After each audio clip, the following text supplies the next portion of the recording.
নমস্কাৰ পুনৰবাৰ সকলোকে ডিজিনফো আছাম চেনেললৈ স্বাগতম জনালোঁ। ইতিমধ্যে বসুন্ধৰা 3.0 লাষ্ট ডেট আহি গৈছে। তাৰ 31 ডিচেম্বৰৰ ভিতৰত আপোনালোকে আবেদন কৰিব লাগিব। যদি আপোনালোকে আবেদন কৰা নাই তেতিয়াহ'লে আপোনালোকে 31 তাৰিখৰ ভিতৰত আপোনালোকে আবেদন কৰিব লাগে। তেতিয়াহে আপোনালোকৰ যি মিছন বসুন্ধৰা যিটো মেধিপট্টা দিব তেতিয়াহে আপোনালোকে লাভ কৰিব। এতিয়া চাওক আপোনালোকে যেতিয়া আবেদন কৰি আছে ইয়াত কিছুমান প্ৰব্লেমৰ কথা আপোনালোকে মোক জনালে আৰু এই প্ৰব্লেমখিনি আপোনালোকে কেনেদৰে সলভ কৰিব আৰু কি প্ৰব্লেম পাইছে সকলো ডিটেইলছ আপোনালোকক জনাম।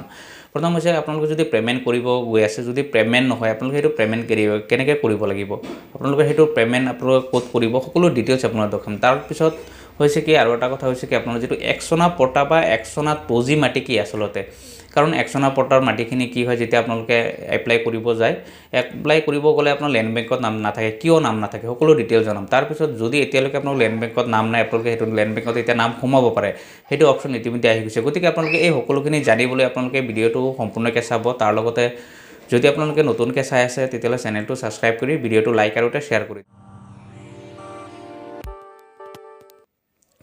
এতিয়া প্ৰথমতে চাওক, যদি আপোনালোকে লেণ্ড বেংকত আপোনালোকে নাম সোমাব বিচাৰি আছে, সেইটো কি হৈছে ইতিমধ্যে কিছুমান চাৰ্কুল অফিচত চাওক ইতিমধ্যে এইটো অপশ্যন আহি গৈছে লেণ্ড বেংকত নাম সোমাব পৰা। যদি আপোনালোকে নাম নাই আপোনালোকে চাৰ্কুল অফিচত গৈ আপোনালোকে যোগাযোগ কৰি চাব পাৰে। তাৰপিছত সেইখিনি যদি লেণ্ড বেংকত নাম সোমাব পাৰে তেতিয়াহ'লে আপোনালোকে নেক্সট এপ্লাই কৰিব পাৰিব। কিন্তু ইয়াত এটা কথা হৈছে কি চাৰ্কুল অফিচত ইতিমধ্যে তাৰ অৰ্ডাৰ আহিছে যদিও সেইবিলাক এপ্ৰুভ কৰিব লাগে। আপোনালোকে যদি লেণ্ড বেংকত নাম চাৰ্কুল অফিচৰ পৰা সোমায় এইখিনি DC অফিচে এপ্ৰুভ কৰিব লাগে। গতিকে আপোনালোকে ইতিমধ্যে যি অপশ্যন আহিছে কাৰণ হাতত বেছি টাইম নাই, গতিকে আপোনালোকে চাৰ্কুল অফিচত অতি সোনকালে গৈ আপোনালোকে যোগাযোগ কৰক। যোগাযোগ কৰি পেলাই সেইখিনি লেণ্ড বেংকত যদি নাম নাই সোমাবলৈ চেষ্টা কৰক। আৰু বাকী যিখিনি DC অফিচৰ পৰা এপ্ৰুভ কৰাব লাগে সেইখিনি এপ্ৰুভ আচলতে সেইখিনি চাৰ্কুল অফিচৰে কাম হয়। বাকীখিনি চাৰ্কুল অফিচৰ ইতিমধ্যে সেইখিনি নিজে কৰি ল'ব বা এইখিনি নিজে কৰি দিব। গতিকে আপোনালোকৰ নাম যদি নাই আপোনালোকে চাৰ্কুল অফিচৰ লগত যোগাযোগ কৰিব পাৰে। তাৰপিছত আৰু এটা প্ৰব্লেম হৈছে কি আপোনালোকৰ যিখিনি একচনা পট্টা বা তজি মাটি আচলতে কি, ইয়াত দুটা প্ৰব্লেম হৈ আছে। এটা একচনীয়া পট্টা আৰু তজি। একচনীয়া তজি কি হয় চাওক, আপোনালোকৰ হাতত খাজনা ৰচিদ আছে, কিন্তু খাজনা ৰচিদ থকাৰ পিছত আপোনালোকে যদি জবানবন্দী ওলাব বিচাৰে তেতিয়াহ'লে যদি আপোনালোকে একচনা পট্টা হৈ থাকে তেতিয়া সেইটো আপোনালোকে ওলাব পাৰে। সেইটো আপোনাৰ জবানবন্দী কপি ওলাব পাৰে, যিটো একচনা পট্টা জবানবন্দী থাকে সেইটো আপোনালোকে ওলাব পাৰে। যেতিয়া আপোনালোকে তেনেকুৱা মাটি আছে তেতিয়া আপোনালোকে যেতিয়া আবেদন কৰিব যায়, আবেদন কৰিব গ'লে আপোনালোকৰ সেইটো লেণ্ড বেংকত নাহে। কিয় নাহে? এইটো এটা প্ৰব্লেম হৈছে কি চাওক, যদি পট্টা হৈ থাকে আপোনালোকে তাত এপ্লাই কৰিবলৈ কিছুমান অসুবিধা পায় কাৰণে এইটো লেণ্ড বেংকৰ পৰা সেইখিনি নামখিনি আঁতৰাই দিয়ে বা সেইটো ডাক নম্বৰ তাত নাথাকে। কিন্তু তাত যদি নাহে আপোনালোকে আবেদন কৰিব পাৰে, সেইটো আপোনালোকৰ কোনো প্ৰব্লেম নহয় যে আপোনালোকে আবেদন কৰিব নোৱাৰে, সেইটো আপোনালোকে আবেদন কৰিব পাৰিব।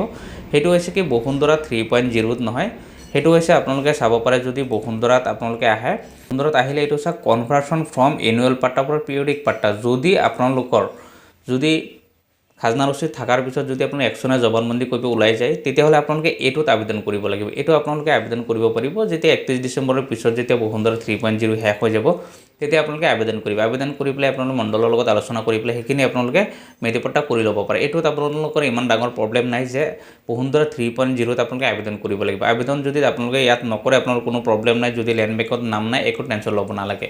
বাকী আপোনালোকৰ যি খাজনা ৰচিদ আছে, যিটো খাজনা দি আছে আপোনালোকে সেই ডকুমেণ্টছ দি আপোনালোকে নেক্সটত আপোনালোকে আবেদন কৰিব। আবেদন কৰিলে সেইটো আপোনালোকে মণ্ডলৰ লগত আলোচনা কৰি সেইটো আপোনালোকে মেধিপট্টা কৰি ল'ব পাৰে। সেইটো আপোনালোকৰ আৰু বেলেগ কোনো প্ৰব্লেম নহয়।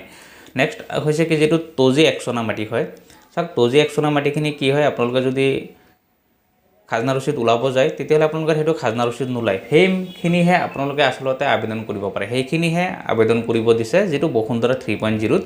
গতিকে আপোনালোকৰ এনেকুৱা যদি আছে এতিয়ালৈকে আপোনালোকে অতি সোনকালে আবেদন কৰক। তেতিয়াহে আপোনালোকৰ 31 তাৰিখৰ পিছতহে আপোনালোকে সেইখিনি যেতিয়া ৰিভিউ হ'ব, জিঅ'টেক হ'ব বা ভেৰিফাই হ'ব তেতিয়াহে আপোনালোকৰ সেইখিনি মেধিপট্টা আপোনালোকে লাভ কৰিব। তাৰপিছত এতিয়া চাওক যিখিনি আপোনালোকে ৰিভিউ কৰিব দিয়া হৈছে, যোৱা বছৰ যিখিনি আপোনালোকে আবেদন কৰিলে, আবেদন কৰাৰ পিছত ৰিভিউ কৰিব যোৱাৰ পিছত আপোনালোকে যেতিয়া ৰিভিউ ছাবমিট কৰি দিয়ে, ছাবমিট কৰাৰ পিছত আপোনালোকৰ কি হয় তাত পে'মেণ্ট নহয়, অলৰেডি ছাকচেছফুলি আহি গৈছে কিন্তু আপোনাৰ পে'মেণ্ট নহয়। সেইটো আপোনালোকে কেনেদৰে কৰিব লাগিব সেইটো চাওক। যেতিয়া ছাকচেছফুলি হৈ যায় আপোনালোকে ইয়াতে চাব পাৰে যে যিটো সেৱা সেতু পৰ্টেল আছে, চাব সেৱা সেতু পৰ্টেলত দুটা অপশ্যন আছে, এটা হৈছে নিউ ভাৰ্চন, এটা অল ভাৰ্চন।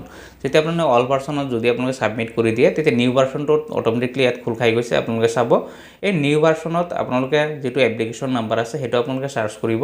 চাৰ্চ কৰাৰ লগে লগে যেটো সাবমিট কৰিছিলে সেই এপ্লিকেশ্যন নম্বৰটো সাৰ্চ কৰিলে চাব আহি যাব ইয়াত তলত আপোনালোকে যেনেকৈ দেখা পালে যে ইয়াত ৰিভিউ আহিছে ৰিএপ্লাই বুলি লিখা আছে তাৰ তলত আপোনালোকে চাব মেক পেমেন্ট বুলি আহি আছে আপোনালোকে এই মেক পেমেন্ট যেতিয়া আপোনালোকে ক্লিক কৰি দিব ক্লিক কৰিলে আপোনালোকে ইয়াৰ পৰা ডাইৰেক্ট আপোনালোকে পেমেন্ট কৰিব লাগিব কাৰণ তাত যেতিয়া আপোনালোকে সাবমিট কৰিলে সাবমিট সাকসেসফুলি দেখুৱাৰ পিছত আপোনালোকে পেমেন্টটো নলয় কিন্তু নেক্সট আপোনালোকে যেটো নিউ ভাৰ্সন আছে নিউ ভাৰ্সনত গৈ আপোনালোকে এপ্লিকেশ্যনটো সাৰ্চ কৰি আপোনালোকে পুনৰ তাতে গৈ তাত যেটো মেক পেমেন্ট আছে মেক পেমেন্টত আপোনালোকে পেমেন্টটো কৰি দিব তেতিয়া আপোনাৰ 100% সাকসেসফুলি হৈ যাব তাৰ পিছত আপোনালোকে চাব পাৰে আকৌ যে আপোনালোকৰ সাকসেস হৈছে না এই সকলোখিনি আপোনালোকে চাব পাৰে কোনো প্ৰবলেম নহয় যেতিয়ালৈকে পেমেন্ট নকৰে কাৰণ আৰু এটা প্ৰবলেম হৈছে কি কিছুমানৰ পেমেন্ট নালাগে কি হয় যেতিয়া ৰিভিউ কৰা হয় ৰিভিউ কৰাত কিছুমান মাটি ৰিজেক্ট কৰি দিয়া হৈছে বা তাত কি হয় কিছুমান এসি এসটি থাকে এসি এসটিৰ কাৰণে কেতিয়াবা পেমেন্ট কৰিব নালাগে এটা আপোনালোকে যেতিয়া পেমেন্ট কৰিব তাৰ পিছত যেতিয়া আপুনি ৰিভিউ কৰি চাব নিউ ভাৰ্সনত গৈ যেতিয়া এপ্লিকেশ্যনটো সাৰ্চ কৰি চাব তাত পেমেন্ট নাহে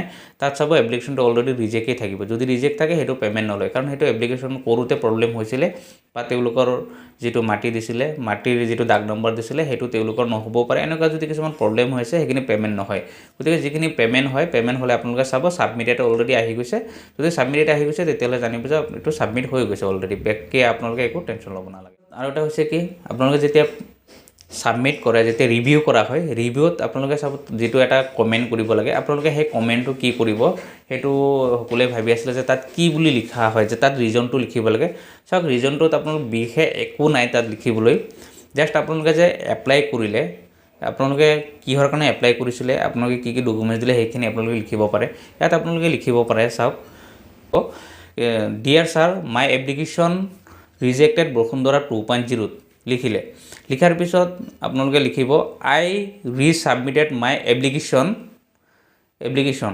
so I requested kindly review my application আপোনালোকে এইখিনি লিখিলেই হ'ব বা যদি আপোনালোকে তাত ডকুমেন্টছ দিয়ে এডিশনাল ডকুমেন্টছ যদি দিয়ে আপোনালোকে লিখিব dear sir my application rejected Basundhara 2.0 তা I resubmitted my application and uploaded additional documents আপোনালোকে এইখিনি লিখি দিব লিখাৰ পিছত লিখিব so I request kindly review my application এইখিনি লিখি পেলাই আপোনালোকে সাবমিট কৰি দিব হৈ যাব আপোনালোকৰ আৰু কোনো টেনচন নহয় আপোনালোকে আৰু বাকি আপোনালোকে বেলেগ একো ভাবিব নালাগে হৈ যাব সো আপোনালোকৰ যদি আৰু কিবা প্ৰবলেম হয় আপোনালোকে বসুন্ধৰা 3.0 ত আবেদন কৰোতে তেতিয়াহলে ভিডিঅত কমেন্ট কৰিব নেক্সট ভিডিঅত বাকিখিনি আপোনালোক সলিউশন কৰিবলৈ চেষ্টা কৰিম